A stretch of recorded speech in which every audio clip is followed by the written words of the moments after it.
بسم اللہ الرحمن الرحیم۔ وائی کے ایس وائس کے سامعین السلام علیکم۔ وائی کے ایس وائس کے عزیز سامعین، آج ہم ذکر کرنے جا رہے ہیں حضرت ہود علیہ السلام کے بارے میں۔ حضرت ہود علیہ السلام عرب کے قبیلہ عاد سے تعلق رکھتے تھے، جو عمان اور حضرموت کے درمیان ریت کے ٹیلوں والے علاقے میں رہائش پذیر تھا۔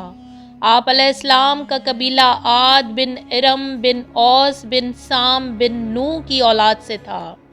آپ علیہ السلام اپنی قوم کے ایک شریف خاندان سے تھے، جنہیں اللہ تعالیٰ نے ان کی قوم کی ہدایت کے لیے نبی بنا کر بھیجا تھا۔ اللہ تعالیٰ نے آپ علیہ السلام کا ذکر قرآن مجید میں 7 مقامات پر فرمایا ہے، اور اپنی پوری سورت بھی آپ کے نام سے نازل ہوئی ہے۔ حضرت ہود علیہ السلام کی بعثت۔ قوم نوح کی ہلاکت کے بعد اللہ تعالیٰ نے قوم عاد اول کو زمین پر آباد کیا۔ یہ لوگ جسمانی طور پر بڑے مضبوط قداور اور بڑی مضبوط عمارتیں بنانے میں ماہر تھے۔ اللہ تعالیٰ نے انہیں خوب مال و دولت سے بھی نوازا تھا۔ قوم عاد اپنے جسمانی قوت کے غرور میں اتنی آگے بڑھی کہ اس نے اللہ تعالیٰ کو بھلا کر اپنے ہی ہاتھوں سے بنائے ہوئے بتوں کو اپنا معبود بنا کر ان کی عبادت شروع کر دی۔ ان کے 3 بڑے بت تھے، جن کے نام سمد، سمود اور ہر تھے۔ قوم عاد کو گمراہی سے نکال کر ہدایت کی طرف لانے کے لیے اللہ تعالیٰ نے اس قوم کے ایک فرد حضرت ہود علیہ السلام کو نبی بنا کر ان کے پاس بھیجا۔ فرمان الہی ہے، جس کا ترجمہ ہے: اے نبی صلی اللہ علیہ وآلہ وسلم، کیا آپ نے نہیں دیکھا کہ آپ کے رب نے قوم عاد کے ساتھ کیا سلوک کیا؟ یعنی ارم کی اولاد کے ساتھ، جو قد و قامت میں ستونوں جیسے تھے اور طاقت میں ان جیسا دنیا میں لوگ پیدا ہی نہیں کیے گئے، اور ہم نے قوم عاد کی طرف ان کے بھائی ہود علیہ السلام کو نبی بنا کر بھیجا۔ پھر وہ ان قوم نوح کے بعد ہم نے دوسری امت قوم عاد پیدا کی، پھر ہم نے ان ہی میں سے ایک رسول بھیجا۔ حضرت ہود علیہ السلام کی قوم کو واعظ اور نصیحت۔ حضرت ہود علیہ السلام نے نبوت ملنے کے بعد جب قوم کو شرک اور اللہ تعالیٰ کی نافرمانیاں کرتے دیکھا، تو انہوں نے اللہ تعالیٰ کی نعمتیں یاد دلاتے ہوئے توحید کی تعلیم دی اور اللہ تعالیٰ کی نافرمانی سے بچنے کی تلقین فرمائی۔ فرمان الہی ہے، جس کا ترجمہ ہے: انہوں نے کہا کہ اے میرے قوم، تم اللہ کی عبادت کرو، اس کے علاوہ تمہارا کوئی حقیقی معبود نہیں، کیا تم پرہیزگار نہیں بنو گے؟ انہوں نے کہا کہ اے میری قوم، اللہ ہی کی عبادت کرو اور اس کے علاوہ تمہارا کوئی معبود نہیں، تو تم صرف بہتان باندھتے رہے ہو۔ اے میری قوم، میں تم سے اس تبلیغ پر کوئی اجرت نہیں مانگتا، میرا اجر تو اس اللہ کے ذمہ ہے جس نے مجھے پیدا کیا ہے۔ جب ان عاد کے بھائی ہود علیہ السلام نے ان سے کہا، کیا تمہیں اللہ کے عذاب کا خوف نہیں؟ میں تمہارے لیے ایمان دار رسول ہوں، لہٰذا تم اللہ کے عذاب سے ڈرو اور میری اطاعت کرو۔ میں تبلیغ کے عوض تم سے کوئی اجرت نہیں مانگتا، میرا اجر تو رب العالمین کے ذمہ ہے۔ تمہیں کیا ہو گیا ہے کہ تم ہر اونچی جگہ پر بے فائدہ یادگار عمارت بناتے ہو، اور تم بڑی مضبوط عمارتیں بناتے ہو، جیسا کہ تمہیں ہمیشہ یہیں اس دنیا میں رہنا ہے، اور جب تم کسی پر ہاتھ ڈالتے ہو تو سرکش اور ظالم بن کر ہی ڈالتے ہو۔ تم اللہ کے عذاب سے ڈرو اور میری پیروی کرو، اس ذات سے ڈرو جس نے وہ کچھ تمہیں دیا ہے جو تم جانتے ہی ہو۔ اس نے تمہاری مدد کی جانور اور اولاد سے، باغات اور چشموں سے۔ مجھے تو تمہارے بارے میں بڑے دن کے عذاب کا خطرہ ہے۔ اللہ رب العزت قرآن پاک میں فرماتا ہے: اے میرے پیغمبر، جب عاد کے بھائی ہود کا واقعہ سنائیے جب اس نے اپنی قوم کو احقاف جگہ میں ڈرایا اور یقیناً ان سے پہلے بھی ڈرانے والے گزر چکے تھے اور ان کے بعد بھی آتے رہے۔ ہود علیہ السلام نے کہا، اللہ کے سوا کسی کی عبادت نہ کرو، بے شک میں تمہارے بارے میں ایک بڑے سخت دن کے عذاب سے ڈرتا ہوں۔ حضرت ہود علیہ السلام کا جواب۔ حضرت ہود علیہ السلام نے اپنی قوم کو اللہ کی توحید اور اس کی فرما برداری کرنے کی دعوت اور نافرمانی سے بچنے کی تلقین کی تو قوم عاد نے آپ علیہ السلام کی دعوت قبول کرنے کے بجائے آپ کو جھٹلایا اور آپ پر کئی الزامات لگائے۔ فرمان الہی ہے، ہود علیہ السلام کی قوم کے کافر سرداروں نے کہا، ہم تو تجھے ایک طرح کی بے وقوفی میں مبتلا دیکھ رہے ہیں اور ہمارے خیال میں تم جھوٹے ہو۔ انہوں نے کہا، اے ہود، تم نے ہمارے سامنے توحید کی کوئی واضح دلیل پیش نہیں کی اور ہم اپنے محبوبوں کو صرف تمہاری بات میں آ کر نہیں چھوڑ سکتے اور نہ ہی ہم تجھ پر ایمان لانے والے ہیں، بلکہ ہم تو یہی کہتے ہیں کہ ہمارے کسی معبود نے تمہیں خرابی دماغی مرض میں مبتلا کر دیا ہے۔ اور ان کی قوم کے وہ سردار جنہوں نے کفر کیا اور آخرت کی ملاقات کو جھٹلایا اور ہم نے انہیں دنیاوی زندگی میں خوشحال بنا رکھا، وہ کہنے لگے کہ یہ رسالت کا دعوے دار جو تم جیسا ہی انسان ہے، یہ بھی وہی کھاتا ہے جو تم کھاتے ہو اور وہی پیتا ہے جو تم پیتے ہو۔ اب اگر تم نے اپنے ہی جیسے ایک انسان کی پیروی کر لی تو یقیناً تم بڑے خسارے میں ہو۔ کیا یہ تم سے اس بات کا وعدہ کرتا ہے کہ جب تم مر کر خاک اور ہڈیاں رہ جاؤ گے تو تم کو دوبارہ قبروں سے زندہ کر کے نکالا جائے گا؟ یہ تو ناممکن بات ہے جس کا تمہیں وعدہ دیا جا رہا ہے۔ زندگی تو صرف یہی دنیا کی زندگی ہے، ہم میں سے کچھ لوگ مرتے ہیں اور کچھ دوسرے پیدا ہوتے ہیں اور ہم ہرگز دوبارہ نہیں اٹھائے جائیں گے۔ یہ تو ایک ایسا آدمی ہے جس نے اللہ پر جھوٹا بہتان باندھا ہوا ہے، ہم نے تو کبھی بھی اس پر ایمان لانے والے نہیں ہیں۔ قوم ہود نے کہا کہ تم ہمیں واعظ کرو یا نہ کرو، ہمارے لیے سب برابر ہے۔ یہ واعظ کرنا تو بس پہلے لوگوں کی عادت چلی آئی ہے اور ہم پر ہرگز کوئی عذاب نہیں آئے گا۔ حضرت ہود علیہ السلام کا اپنی قوم کو مشفقانہ خطاب۔ حضرت ہود علیہ السلام نے اپنی قوم کو سمجھانے کی بھرپور کوشش کی اور انہیں بتلایا کہ اے میری قوم، اللہ تعالیٰ کے سوا تمہارا کوئی حقیقی معبود نہیں۔ میں اللہ تعالیٰ کی طرف سے تمہاری خیر خواہی کے لیے نبی بنا کر بھیجا گیا ہوں۔ مجھے تم سے کوئی دنیاوی لالچ نہیں، میں تو صرف اللہ عز و جل کی رضا کار طلبگار ہوں۔ اگر اللہ تعالیٰ مجھ سے راضی ہو گیا تو مجھے بہترین صلاح عطا فرمائے گا۔ میں تمہارا خیر خواہ ہونے کی حیثیت سے تمہیں نصیحت کر رہا ہوں کہ اگر تم بتوں کی پوجا چھوڑ کر اللہ تعالیٰ کے فرما بردار بندے بن جاؤ گے تو اس کا فائدہ تمہیں دنیا میں بھی ملے گا اور آخرت میں بھی۔ فرمان الہی ہے جس کا ترجمہ ہے، ہود علیہ السلام نے کہا، اے میری قوم، میں بے وقوف نہیں ہوں بلکہ میں تو تمام جہانوں کے پروردگار کا بھیجا ہوا پیغمبر ہوں۔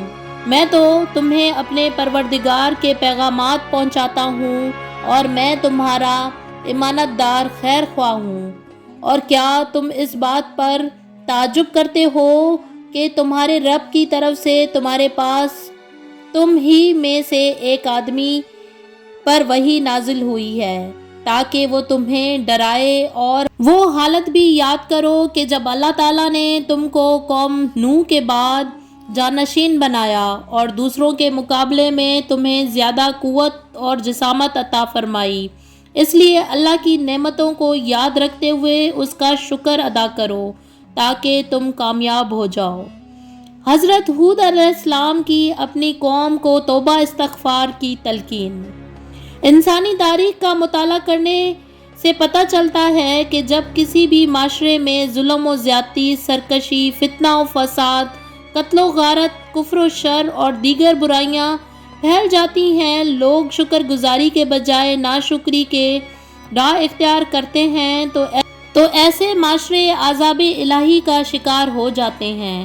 لیکن اگر یہی قومیں اپنے گناہوں سے باز آ جائیں اور اللہ تعالیٰ کے حضور گڑ گڑا کر توبہ اور استغفار کریں اور اللہ تعالیٰ کے شکر گزار بندے بن جائیں تو نہ صرف اللہ تعالیٰ ان کو دی ہوئی نعمتوں میں اضافہ فرماتا ہے بلکہ انہیں لمبے عرصے تک مزید نعمتوں سے فائدہ اٹھانے کا موقع دیتے ہوئے، جیسا کہ حضرت ہود علیہ السلام نے دنیا و آخرت کا فائدہ اٹھاتے ہوئے انہیں اپنے گناہوں پر شرمندہ ہونے اور توبہ استغفار کی تلقین کرنے کی تاکہ اللہ رب العزت راضی ہو کر ان پر اپنی مزید نعمتوں کی بارش فرما دے۔ فرمان الہی ہے جس کا ترجمہ ہے: اے میری قوم، تم اپنے پروردگار سے اپنے گناہوں کی معافی مانگو اور اس سے توبہ کرو، وہ خوب برسانے والے بادل تم پر بھیج دے گا اور تمہاری موجودہ قوت پر تمہیں مزید قوت دے گا اور تم مجرموں کی طرح حق سے منہ نہ پھیرو۔ حضرت ہود علیہ السلام کا بتوں سے بیزاری کا اعلان۔ حضرت ہود علیہ السلام نے اپنی قوم کو بتوں کی عبادت چھوڑ کر اللہ تعالیٰ کی عبادت کی طرف لانے میں بہت کوشش کی، لیکن جب قوم نے دعوت توحید کو تسلیم نہ کیا تو آپ علیہ السلام نے قوم کے معبود ان باطلا سے کھل کر بیزارگی کا اعلان فرمایا۔ فرمان الہی ہے: ہود نے کہا، میں اللہ کو گواہ بناتا ہوں اور تم بھی گواہ ہو کہ میں اللہ کے سوا سب سے بیزار ہوں جنہیں تم شریک بنا رہے ہو۔ اللہ کے علاوہ تم سب مل کر میرے خلاف سازش کر لو اور مجھے بالکل بھی مہلت نہ دو۔ بے شک میں نے اللہ پر بھروسہ کیا ہے جو میرا اور تم سب کا پروردگار ہے۔ زمین پر چلنے والا کوئی بھی جاندار ایسا نہیں مگر سب کی پیشانی وہی تھامے ہوئے ہے۔ یقیناً میرا رب بالکل صحیح راہ پر ہے۔ قوم عاد کی طرف سے عذاب الہی کا مطالبہ۔ حضرت ہود علیہ السلام نے اپنی قوم کو سمجھایا کہ اپنے رب کا یہ احسان نہ بھولو کہ اس نے تمہیں قوم نوح کا جانشین بنایا اور تمہیں بہت سی دنیاوی نعمتوں سے نوازا، لہٰذا تم اللہ تعالیٰ کی نافرمانی سے باز آ جاؤ اور میری دعوت توحید قبول کر لو۔ قوم کے سرداروں اور عوام نے برہم ہو کر کہا کہ اچھا، اگر تم اپنی دعوت میں اتنے ہی سچے ہو تو ہمارے لیے اللہ سے عذاب طلب کر لو۔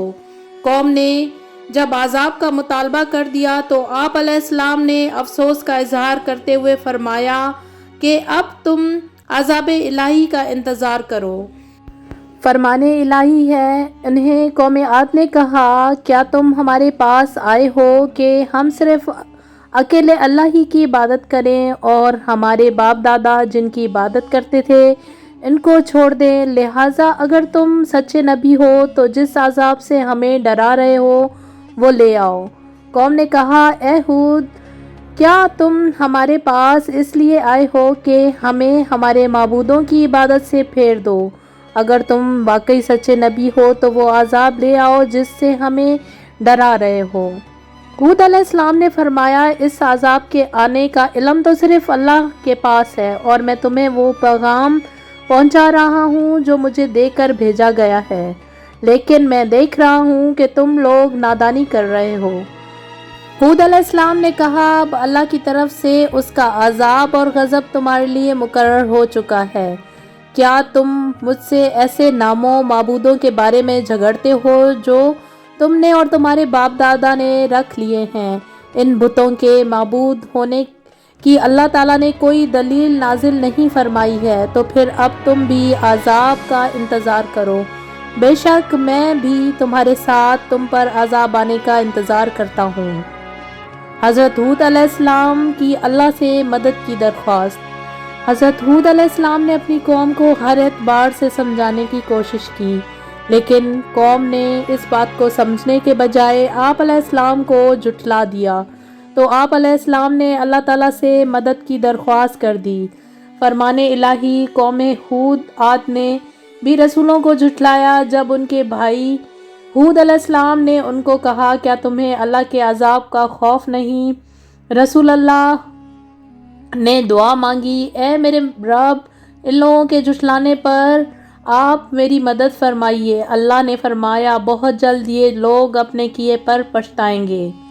ہود علیہ السلام کی درخواست منظور اور قوم عاد پر عذاب۔ جب حضرت ہود علیہ السلام نے اپنی قوم کے خلاف مدد کی درخواست کی تو اللہ تعالیٰ نے فوراً آپ علیہ السلام کی درخواست قبول فرما لی اور قوم عاد پر سخت ترین عذاب ہولناک آندھی کی صورت میں نازل فرمایا، جس سے آپ علیہ السلام کی قوم کے تمام نافرمان لوگ ہلاک ہو گئے۔ صرف مومن اللہ تعالیٰ کی رحمت سے عذاب الہی سے محفوظ رہے۔ فرمان الہی ہے، قوم عاد نے بھی حق کو جھٹلا دیا، دیکھ لو پس کیسا تھا میرا عذاب اور میرے ڈرانے والی باتیں۔ بلا شبہ ہم نے ان پر ایک نحوست کے دن تند و تیز مسلسل چلنے والی ہوا بھیج دی، جو لوگوں کو اٹھا اٹھا کر ایسے پھینک رہی تھی جیسے وہ جڑ سے اکھڑے ہوئے کھجور کے تنے ہوں۔ پس کیسا تھا میرا عذاب اور میرا ڈرانا۔ اور قوم عاد سخت تند و تیز آندھی سے ہلاک کر دی گئی۔ اللہ نے اسے آندھی کو ان پر 7 راتیں اور 8 دن تک مسلسل مسلط کیے رکھا۔ آپ صلی اللہ علیہ وآلہ وسلم وہاں ہوتے تو دیکھ لیتے کہ وہاں لوگ یوں چت گر پڑے تھے جیسے وہ کھجور کے کھوکھلے تنے ہوں۔ جب انہوں نے عذاب کو بادل کی شکل میں دیکھا جو ان کی وادیوں کی طرف بڑھ رہا تھا تو کہنے لگے کہ یہ بادل ہم پر برسنے والا ہے، نہیں بلکہ یہ تو وہ عذاب ہے جس کی تم جلدی کر رہے تھے، یہ ایک آندھی ہے جس میں دردناک عذاب ہے۔ وہ آندھی اپنے رب کے حکم سے ہر چیز کو نیست و نابود کر رہی تھی، چنانچہ وہ ایسے ہو گئے کہ ان کے خالی گھروں کے سوا اب وہاں کچھ بھی نظر نہیں آ رہا تھا۔ ہم مجرم قوم کو ایسے ہی بدلہ دیتے ہیں۔ پس ہم نے ہود اور ان کے ساتھیوں کو اپنی رحمت سے بچا لیا اور ہم نے ان لوگوں کی جڑ ہی کاٹ دی جنہوں نے ہماری آیات کو جھٹلایا تھا اور وہ ایمان لانے والے نہ تھے۔ احادیث رسول اکرم، حضرت عائشہ رضی اللہ تعالیٰ عنہ فرماتی ہیں کہ جب بھی بادل آتے یا تیز ہوا چلتی تو آپ صلی اللہ علیہ وآلہ وسلم پریشان ہو جایا کرتے تھے۔ میں نے پوچھا، اے اللہ کے رسول صلی اللہ علیہ وآلہ وسلم، آپ پریشان کیوں ہو جاتے ہیں جبکہ لوگ تو انہیں بادلوں کو دیکھ کر خوش ہوتے ہیں؟ آپ صلی اللہ علیہ وآلہ وسلم نے فرمایا، اے عائشہ، میں کیسے مطمئن ہو جاؤں؟ ہو سکتا ہے کہ اس میں عذاب ہو، کیونکہ ایک قوم عاد ہوا ہی سے ہلاک ہوئی تھی۔ اس نے عذاب کی گھٹا دیکھ کر کہا تھا، یہ بادل آ گیا جو ہم پر خوب برسے گا۔ حضرت عائشہ رضی اللہ تعالیٰ عنہ فرماتی ہیں کہ بارش کے وقت آپ صلی اللہ علیہ وآلہ وسلم یہ دعا فرماتے جس کا ترجمہ یہ ہے، اے اللہ، ہم آپ سے اس ہوا کی اور اس میں جو بھلائی ہے اور جیسے یہ ساتھ لے کر آئی ہے اس کی بھلائی طلب کرتا ہوں، اور میں آپ سے اس کی اور جو اس میں ہے اور جس چیز کے ساتھ یہ بھیجی گئی ہے اس کی برائی سے آپ کی پناہ مانگتا ہوں۔ جب آسمان پر بادل آتے تو آپ صلی اللہ علیہ وآلہ وسلم کبھی کمرے میں داخل ہوتے تو کبھی باہر نکلتے۔ جب بارش شروع ہو جاتی تو آپ صلی اللہ علیہ وآلہ وسلم مطمئن ہو جاتے۔ میں نے آپ صلی اللہ علیہ وآلہ وسلم سے اس حالت کے متعلق پوچھا تو آپ صلی اللہ علیہ وآلہ وسلم نے فرمایا، کہیں یہ وہی آندھی نہ ہو جو قوم عاد پر آئی تھی۔ اللہ رب العزت سے دعا ہے کہ وہ ہم تمام مسلمانوں کو اپنے عذابوں سے محفوظ رکھے، نیک کام کرنے کی توفیق عطا فرمائے۔ اسی کے ساتھ میں آپ سے چاہتی ہوں اجازت۔ ویڈیو اگر آپ کو پسند آئی ہے تو پلیز میرے چینل کو سبسکرائب کریں، لائک کریں، کامنٹ کریں، اپنی رائے سے آگاہ کریں تاکہ میں آپ کے لیے اسی طرح کی معلوماتی ویڈیوز لاتی رہوں. اللہ نگہبان اینڈ تھینکس فار واچنگ.